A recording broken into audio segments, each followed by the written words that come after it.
और चला गया।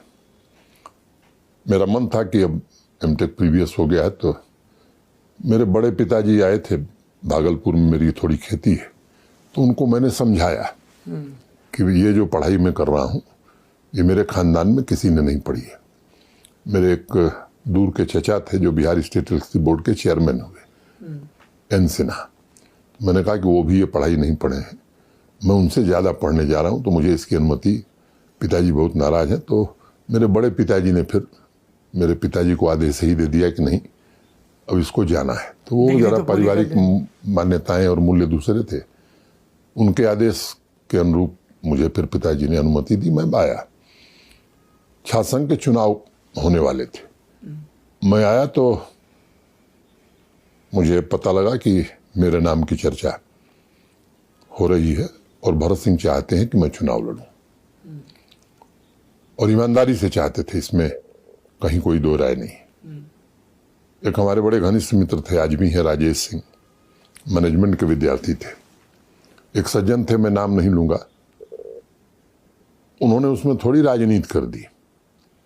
मेरा मन नहीं था चुनाव लड़ने का, ईमानदारी से, तो मैं राजेश सिंह को ही चाहता था कि वो चुनाव लड़े, क्योंकि मेरे बड़े अच्छे मित्र थे, बहुत अच्छे व्यक्ति थे। भरत सिंह के राजेश सिंह भी प्रिय थे, मैं भी प्रिय था। एक सज्जन थे जिन्होंने हमारे और राजेश सिंह के बीच दरार डाल दी। वो प्रभावशाली व्यक्ति थे, उनके पास जब मैं गया था तो उन्होंने मुझसे पूछा, तो मैंने कहा नहीं, राजेश लड़े। और राजेश सिंह से जब पूछा गया तो उन्होंने मुझे नहीं लड़ा, मनोज सिन्हा लड़े। ऐसी दुर्भाग्यपूर्ण परिस्थिति हुई कि अधिकृत उम्मीदवार राजेश हो गए। मुझे बहुत बुरा लगा कि हमारा दोस्त जो हमसे कह रहा था कि तुम लड़ो, वो खुद कैसे उम्मीदवार होगा। फिर मैं बगावत करके मैं भी लड़ गया। मेरे साथ कोई संगठन नहीं था, कुछ विद्यार्थी परिषद के लोग। ये 1981 की बात है? ये 1980 की बात है। 80 की। उसमें प्रमुख नाम सत्यनारायण उपाध्याय जी का है, जो अब नहीं है, बिहार के थे। तब तक इधर सरकार भी बदल चुकी थी, वीपी सिंह सीएम हो गए थे। नहीं, वीपी सिंह, हाँ। तो मैं चुनाव लड़ गया। अब सामान्य रूप से थोड़ा जातिवादी राजनीति भी वहां थी। भरत सिंह के साथ रहने के कारण मैं जिस जाति का हूं भूमिहार, वो हमको मानते थे कि ये तो हमारी जाति का है ही नहीं है। अच्छा।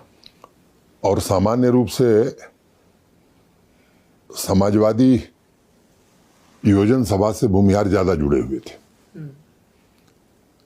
तो मुझे उस समय 991 वोट मिले, और उसमें सबसे ज्यादा योगदान आईटी के लड़कों का था, जिसके कारण मैं वोट पाया। तो वो चुनाव तो ऐसे ही था।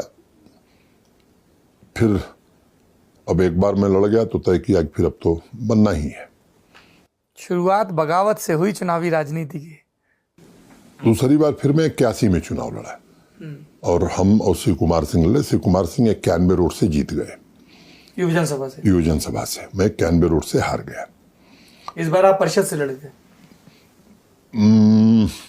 मैं अधिकृत उम्मीदवार उस समय भी नहीं था, और बैरिस्टर सिंह एक हुआ करते थे, वो अधिकृत उम्मीदवार थे। सुरेश अवस्थी जी ने बड़ी कोशिश की, किंतु वो मसला हल नहीं हुआ। राजनाथ सिंह जी, एक प्रोफेसर रामजी सिंह थे, ये लोग उस समय पर्यवेक्षक बन के गए थे। ये सच है कि कार्यकर्ता और विद्यार्थी चाहते थे कि मैं उम्मीदवार बनूं, किन्हीं परिस्थितियों में फैसला बैरिस्टर सिंह के पक्ष में हुआ। फिर सुरेश अवस्थी जी ने आकर के कहा कि मैं भंग करता हूं, सब लोग स्वतंत्र हैं। तो मैं चुनाव लड़ा, और लगभग 2000 के आसपास में वोट पाए। 91 वोट से मैं हार गया। बैरिस्टर सिंह को 500 कुछ वोट मिले थे। और हार का कारण मैं याद करता हूं तो मुझे एक ही कारण समझ में आता है कि इवनिंग कॉलेज एक चलता था। वहाँ परंपरा ये थी कि विमेंस कॉलेज में आप कैंडिडेट एक स्पीच देता था, इवनिंग कॉलेज